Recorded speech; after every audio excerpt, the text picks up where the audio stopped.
What's this? Meow. Bow bow. Boop boop. La la la.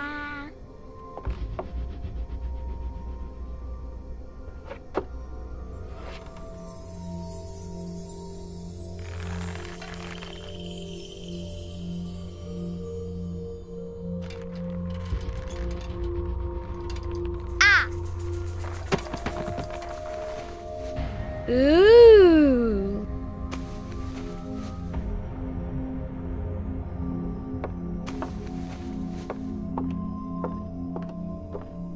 Oh, look! It's a book! Maybe it's a book about pirates with a treasure map. No, I don't think so. I wish that I had seen through all your lies. Oh, start from the beginning, not the middle.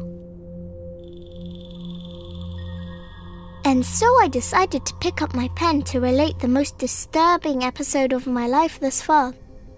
It all began early one morning in 1898, when Sherlock Holmes invited me to accompany him on a visit to the Marquis of Conyngham.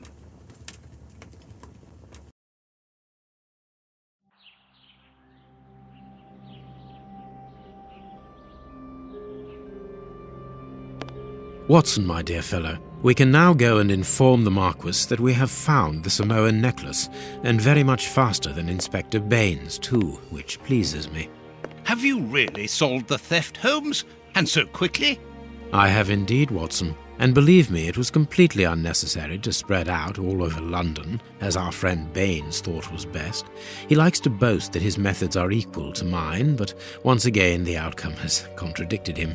After all these years of accompanying you upon your investigations, I thought that by now I should be reasonably capable of following your train of thought. But in this particular case, I must admit that I don't understand anything at all. Ah, you see, but you do not observe, Watson. There lies the difference. It is a matter of course. A matter of course? In the middle of the night, when everyone is fast asleep, the service bell within that room rings out and alerts the servants. They dress quickly and come running, but the door is locked and there is a strong smell of burning from within. A few seconds later, the master of the house himself, the robbed Marchioness's husband, the Marquis of Conyngham, arrives and unlocks the door using the sole key. A fire has started inside the room, but they have managed to arrive in time to put it out. It is at that moment that the Marquis realizes that the famous Samoan necklace, which had been safe within its glass cabinet only a few hours earlier, has now disappeared. In order to explain, let us confirm my theory before the arrival of Inspector Baines.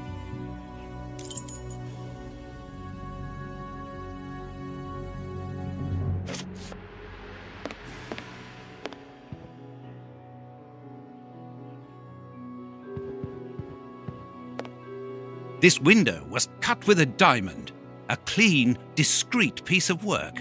This is where the necklace was. See how tiny the hole is, and not one fingerprint upon the window.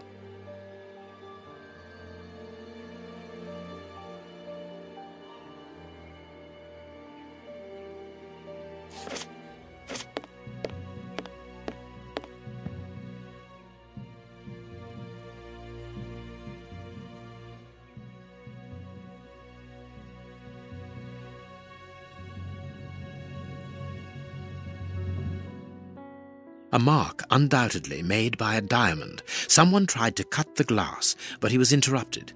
Therefore, the thief tried to escape through the window, but he was interrupted.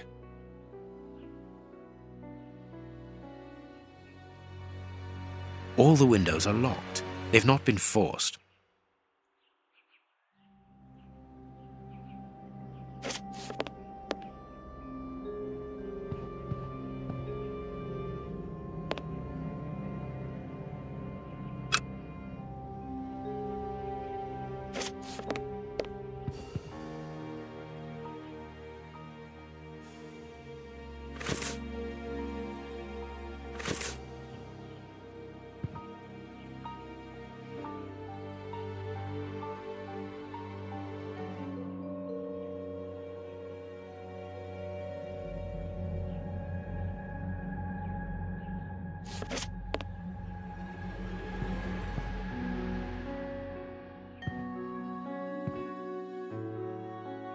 Let us examine the crumpled scores that have fallen off the piano.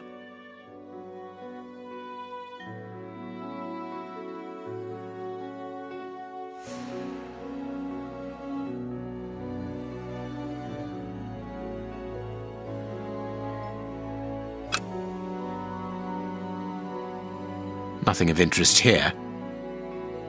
These sooty prints were left by a tiny hand. I don't understand why these music scores are covered with soot.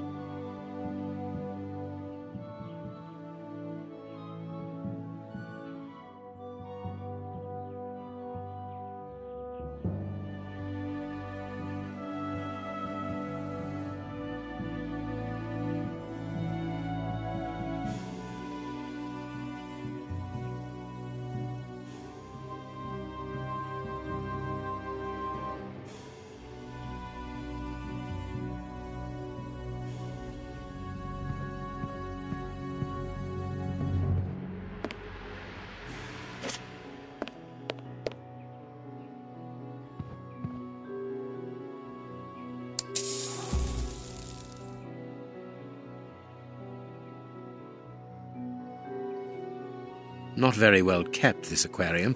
I can see a dead fish floating on the surface. A candle. It must have fallen from the chandelier.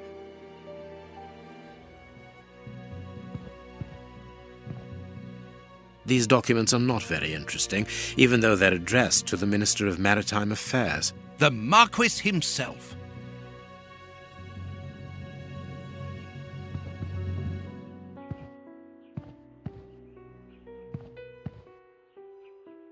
This draft screen makes an ideal hiding place. As the theft was committed at night, I conclude that the thief hid himself behind the draft screen and waited until he was alone in the room. Strange, there aren't any prints, yet I'm sure that the thief hid here.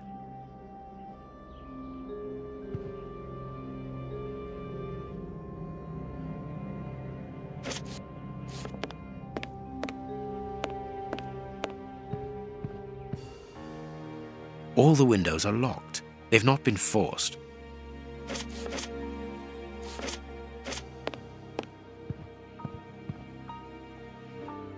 Footprints. You are not going to get on your knees to examine them. There is no need. It is soot. The servants must have trodden in it while they were putting out the fire.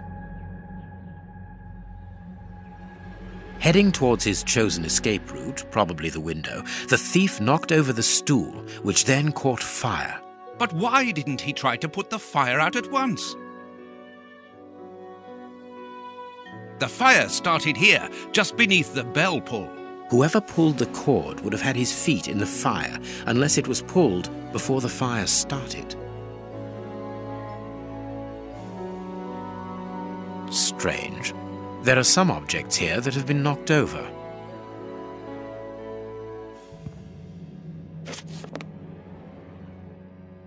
The chest wasn't opened. The necklace wasn't in it.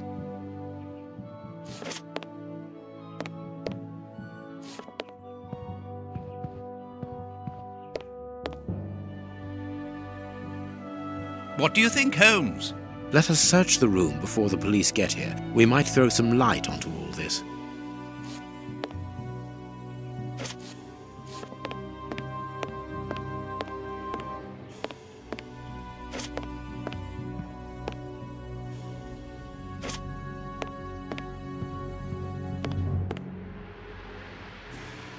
When the servants arrived at the door, having been alerted by the bell, they saw evidence of the theft and the fire, but they didn't see the thief.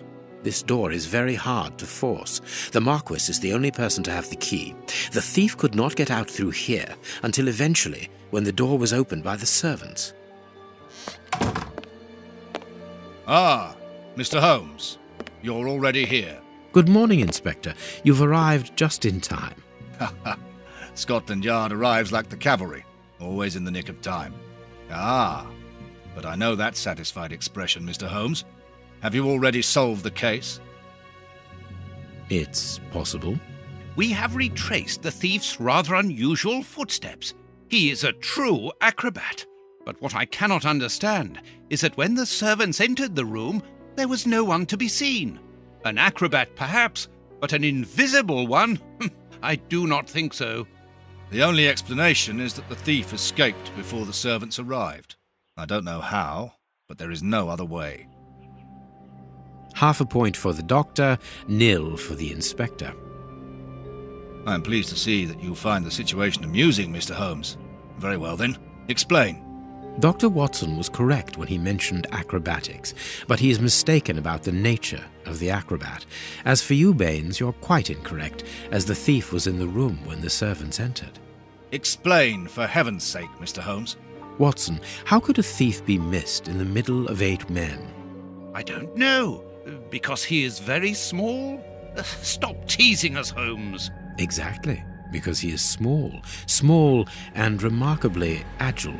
You're thinking of a monkey? And a trained monkey at that, without a doubt, a Leontopithecus rosalia from Central America. The animal had been hidden inside the room for several hours, calmly awaiting the signal from his master. Once night had fallen and the room was empty, a high-frequency whistle alerted the monkey that it was time to begin the procedure for which he had been trained.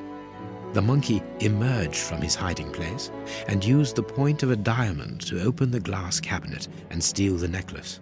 He headed across to the window by the chimney, but knocked over the stool, which in turn knocked aside the fire guard and started the fire. The frightened monkey jumped from the chimney by swinging from the bell pull, thus alerting the house servants. He then went to the window and began to use his diamond to cut a hole, but was interrupted by the staff trying to gain entry via the door, and he panicked again. He ran across the piano, scattering the music scores onto the floor, before hiding inside the chandelier, knocking over a candle. Finally, the servants and the Marquis entered the room, leaving the door open while they put out the fire. It was during the confusion that our agile little thief made his escape through the doorway. As simple as that. A brilliant explanation. Bravo, Holmes. And the necklace? I can see it from here, my friends. It's right in front of us. We have searched the room from top to bottom, Holmes. How were we unable to find it? Because we paid insufficient attention to the only victim of this affair. What victim? No one is dead? Yes, Watson. A poor goldfish whose destiny was to die, crushed by one of the most precious necklaces in England. The aquarium is just beneath the chandelier. I understand. The little monkey had likely hung the necklace around its neck and lost it when he leapt from the chandelier. The jewels fell into the aquarium, where they remain now.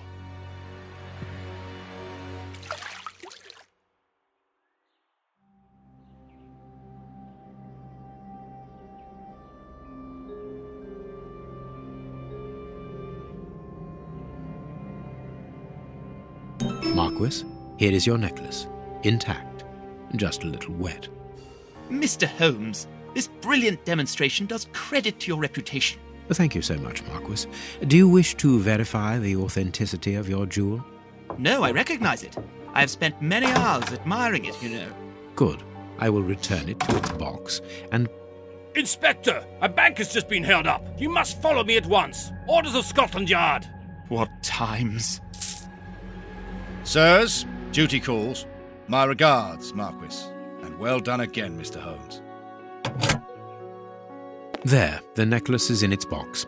We've lost enough time here. Let's go home, Watson. Ah, very well, as you wish. A good day to you, Marquis. With pleasure, gentlemen. And once again, thank you.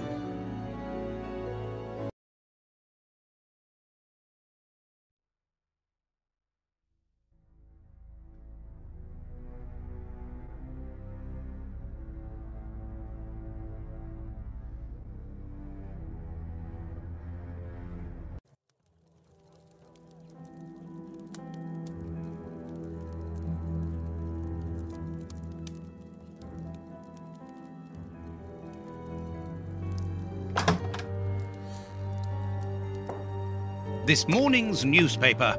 Holmes, have you read this article about you? No, Watson, not yet, and I won't have time to. Read it before you leave. It's outrageous. If you insist.